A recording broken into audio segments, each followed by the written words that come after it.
There is one engineering document that shows whether your project is truly under control: the P&ID, the Piping and Instrumentation Diagram. Not the dashboard, not the weekly progress report, not the procurement tracker, the P&ID. Because the P&ID is where process intent becomes engineering reality. It tells piping what to build, instrumentation what to control, mechanical what to connect, safety what to challenge, construction what to execute, commissioning what to test, and operations what they will eventually inherit. If the P&ID is weak, the project becomes weak downstream. Line lists become unstable, valve lists change late, instrument indexes churn, supplier data remains disconnected, tie-ins become uncertain, HAZOP actions stay open, IFC drawings carry hidden holds, construction raises site queries, commissioning discovers missing vents, drains, bypasses, isolation points, and control gaps. Operations inherits drawings they cannot fully trust. A weak P&ID is rarely just a drafting problem. It is usually a management problem. It means the project did not plan the P&ID system properly. It means reviews were weak. It means disciplines worked in silos. It means change control was loose. It means freeze was declared before maturity. It means customer comments, vendor data, field realities, and HAZOP actions were not fully integrated into one controlled source of truth. If you manage engineering, project delivery, discipline teams, process design, piping, instrumentation, mechanical interfaces, construction readiness, or commissioning, you need to treat the P&ID as a control document, not just a drawing. The first discipline is planning. Before a project starts producing P&IDs, the team must define how P&IDs will be developed, controlled, reviewed, frozen, changed, issued, and as built. You need to select the design system. You need a clear 2D CAD specification, especially when intelligent P&ID systems are used. You need report formats if line lists, valve lists, specialty item lists, or other outputs are coming from an electronic P&ID database. You need proper fields from the beginning, otherwise the database becomes unreliable later. You need to plan review meetings early: design review, customer review, feed HAZOP, detailed design HAZOP, and any project-specific review gates. You need to confirm CAD resources are available to meet those review dates. You need assigned process engineers, clear priorities from the lead process engineer, a P&ID drawing register, master P&ID files, and checkprint files. This is not administration. This is engineering control. If you start drafting before these basics are established, you are not accelerating the project. You are creating rework. The second discipline is standardization. The symbol and legend sheet is not cosmetic. It is the language of the project. Use company standard symbols unless the customer requires otherwise. If additional symbols are required, develop the symbol library early. Get process and instrumentation disciplines to review the legend.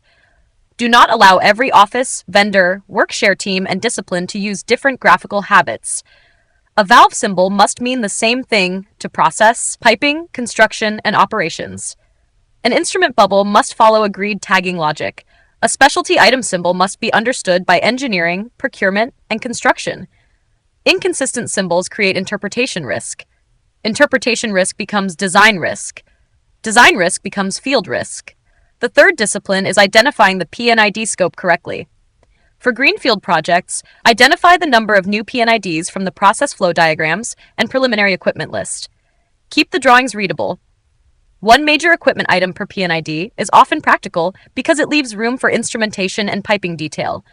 Do not overcrowd drawings to reduce drawing count. A crowded P&ID is harder to review, harder to use, and easier to misunderstand. For brownfield projects, identify how many existing P&IDs must be modified. But do not assume existing P&IDs are accurate. Existing drawings may not match the plant. Previous modifications may not have been as built properly. Tie-ins may have changed. Valves may be different. Instruments may be abandoned. Lines may be rerouted. For brownfield work, field verification is mandatory. Visit the site. Collect site information. Verify existing P&ID accuracy. Consult operations personnel. Identify tie-in points. Take photographs of key equipment, piping, and work areas. A brownfield tie-in based only on an old drawing is a construction risk. For packaged units, define supplier P&ID quality requirements in the package specification. Clarify whether supplier P&IDs must be converted into project format. If you leave this late, vendor P&IDs become difficult to integrate with project drawings, tags, control philosophy, and battery limits.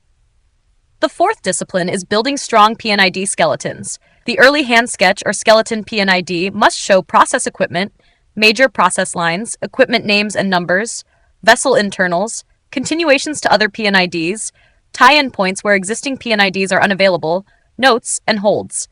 The process flow should be easy to read, typically left to right. Clarity improves review quality. Clarity also improves HAZOP quality, construction understanding, and operational usability. Do not send immature skeletons to CAD just to show progress. A drafted drawing is not the same as a mature design. If the logic is weak at skeleton stage, CAD only makes the weakness look official. The fifth discipline is adding control and safety logic early. Control valves and relief valves must be located. Failure action must be shown. Basic control instrumentation must be included. The instrument engineer adds instrument bubbles and completes control schemes, but the process engineer must review and confirm the philosophy. This matters because control is not just instrumentation. Control is process behavior under normal, abnormal, startup, shutdown, and failure conditions. What happens when air fails? What happens when signal fails? What happens when level rises? What happens when pressure increases? What must fail open? What must fail closed? What must alarm? What must trip? What must relieve? If these answers are late, HAZOP becomes harder. Instrument indexes change, control narratives shift, cause and effect diagrams are unstable, and procurement may be affected. The sixth discipline is respecting secondary lines and ancillaries. Many projects focus on main process lines and major equipment, but field problems often come from the details. Isolation valves, strainers, blinds, piping specification breaks, steam out connections, startup lines, recirculation lines, off-test lines, vents, drains, utilities, blowdown lines, decoking connections, heat tracing, insulation, testing requirements, and commissioning needs. These are not minor details. They decide whether the plant can be isolated, started, stopped, drained, vented, cleaned, commissioned, maintained, and operated safely. A missing drain can delay commissioning. A missing vent can create trapped gas. A missing isolation valve can compromise maintenance. A missing utility connection can cause field change. A wrong piping spec break can trigger material and construction problems. Good P&ID management means the team reviews both the main process and the practical operating details. The seventh discipline is controlling drafting and check prints. The process engineer must track when drawings go to CAD and when they return. Drafted P&IDs must be printed with a check print stamp. Drafting must be back-checked. If the drawing is not correct, corrections must be marked on the check print and returned to drafting. Once corrected, a clean copy is printed, reviewed, stamped as master, and filed with the check print. This sounds basic, but this is where version control is protected. A check print is not paperwork. It is evidence that engineering input was converted into drafting output and verified. Without check print discipline, teams work from old PDFs, personal markups, email attachments, and uncontrolled printouts. When different people work from different drawing versions, the project loses technical alignment. The eighth discipline is squad check. Squad check is where the P&ID becomes truly interdisciplinary. P&IDs are issued to other engineering disciplines for review. Piping, instrumentation, mechanical, process design, and sometimes customer representatives contribute. Line numbers, tie-in numbers, specialty piping items, instrument tags, material class confirmation, equipment connections, utility requirements, testing needs, and commissioning requirements are added or checked. This is not a comment collection ritual. It is an integration review.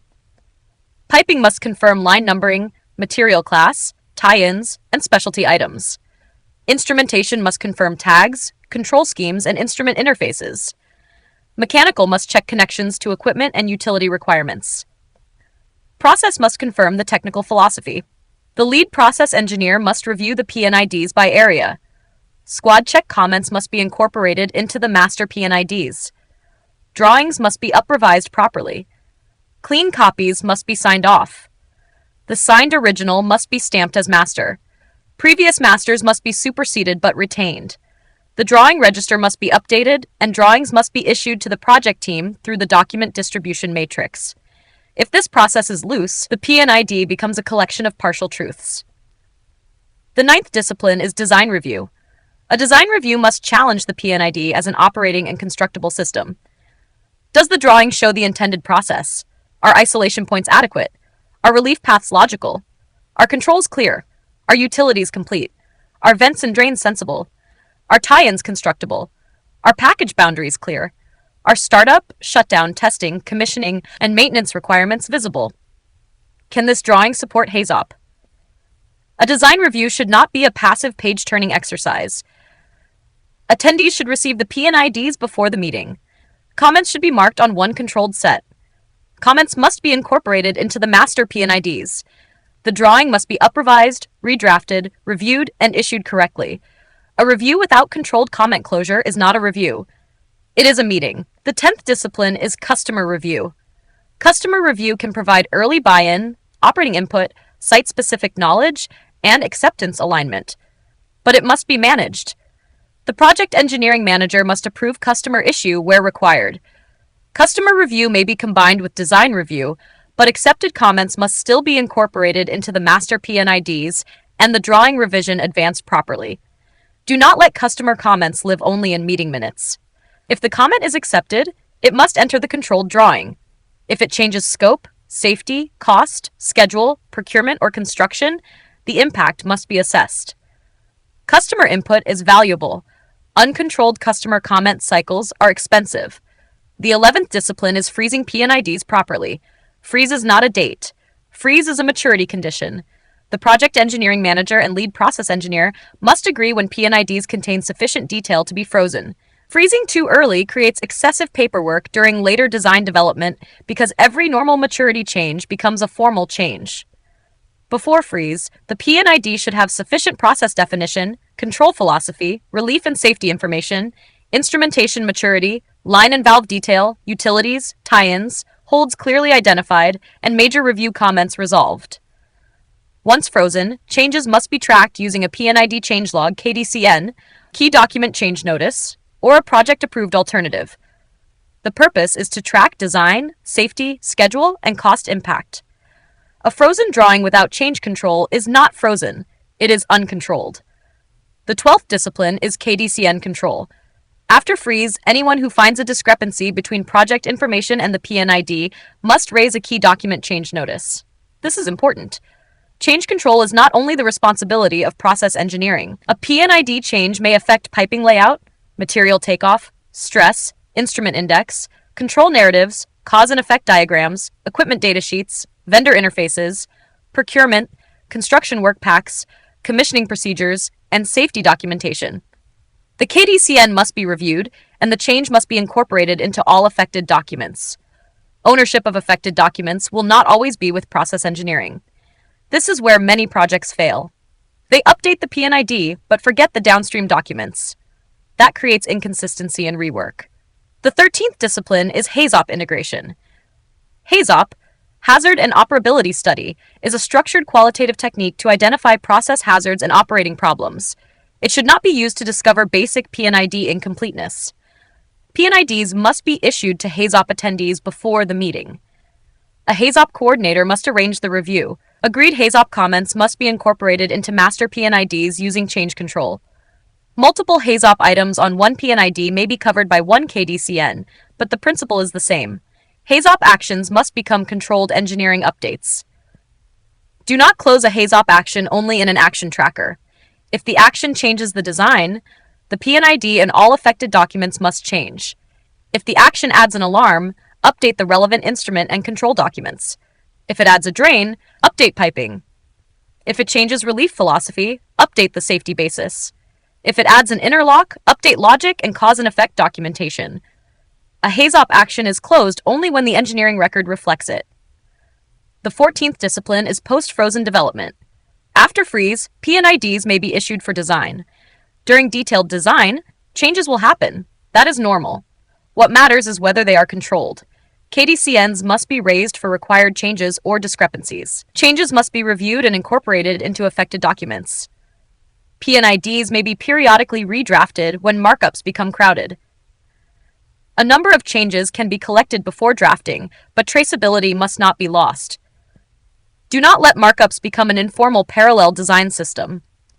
The 15th discipline is deciding whether detailed design HAZOP is required. This depends on the quality of the feed HAZOP, the extent of design change since FEED, and how rigorously design change control has been applied. If FEED HAZOP was strong, changes were minor, and change control was rigorous, a full detailed design HAZOP may not be necessary. If the design changed significantly, supplier data altered the system, control philosophy evolved, or change control was weak, detailed design HAZOP becomes necessary. The question is not, do we have time? The question is, do we have evidence that the hazard and operability basis is still valid? The 16th discipline is IFC Readiness. IFC means issued for construction. Before P&IDs are issued for construction, holds must be removed and supplier data must be incorporated. Do not issue IFC drawings with hidden holds. Construction teams need controlled instructions, not unresolved engineering assumptions. If supplier data is missing, say it. If tie-ins are unverified, say it. If control details are unresolved, say it. If demolition scope is unclear, do not pass the ambiguity to the field. IFCC is a commitment that the drawing is ready to build from. The 17th discipline is field change control. Field changes will happen. Site conditions, clashes, operational constraints, supplier differences, or commissioning discoveries may require updates. Field change requests must be reviewed and incorporated. P&IDs must be drafted, reviewed, up-revised, and issued. Changes should be reviewed, and where appropriate, a safety review or HAZOP must be undertaken. Professional sealing must be included where required. A field change affecting isolation, relief, control, hazardous inventory, startup, shutdown, maintenance, or safety function must not be treated casually. The field must not modify faster than engineering can understand the consequence. The 18th discipline is as-building. As-built P&IDs are not closeout paperwork. They are the final engineering truth handed to operations. They support maintenance, future projects, management of change, training, safety reviews, troubleshooting, and emergency response. If the as-built P&ID is wrong, the project transfers risk to operations. A project is not truly complete when construction finishes. It is complete when the final control drawings reflect what was actually built. So, what is the management lesson? Do not measure P&ID progress only by drawing count. A P&ID can be fully drafted and still be technically immature. Measure maturity. How many P&IDs have approved skeletons? How many completed process review? How many completed squad check? How many discipline comments are open? How many customer comments remain unresolved? How many are frozen with holds? How many KDCNs are open? How many HAZOP actions affect P&IDs? How many supplier data gaps remain? How many are truly IFC ready? How many field changes are pending? How many as-builts remain open? That is the real progress picture. The goal is not to produce drawings. The goal is to produce one controlled source of engineering truth. Not one truth in CAD, another in process markups, another in customer meeting minutes, another in the HAZOP tracker, another in supplier drawings, another in construction red lines, and another in operations memory. One controlled source of truth. That is what mature P&ID management delivers. If you are a project manager, engineering manager, discipline manager, or lead engineer, this is where your leadership becomes visible. Not in the progress slide, but in the stability of the technical record. Plan the P&ID system before drafting. Standardize symbols. Define scope correctly. Verify brownfield reality. Build strong skeletons. Add control and relief logic early. Respect secondary lines and ancillaries. Control checkprints. Run squad checks properly. Make design reviews meaningful. Manage customer comments. Freeze only at maturity. Use KDCN discipline. Integrate HAZOP actions. Do not issue IFC with hidden holds. Control field changes. As-build accurately. That is not bureaucracy. That is engineering management. Because guessing is not engineering. Uncontrolled markups are not engineering. Premature freeze is not engineering. IFC with unresolved holds is not engineering. A HAZOP action closed only in a spreadsheet is not engineering. Engineering is controlled truth. And the P&ID is one of the clearest places where that truth is either built or broken. If this helped you look at P&ID management, engineering control, and project execution more sharply, like this episode, share it with your engineering network, and subscribe to the channel for more practical engineering leadership insights. Follow my LinkedIn newsletter for deeper articles on engineering management, process control, instrumentation, project execution, design discipline, construction readiness, and the management decisions that decide whether industrial projects succeed or fail. The best managers do not just chase progress, they build control. And in engineering projects, control starts with the documents everyone depends on, especially the P&ID.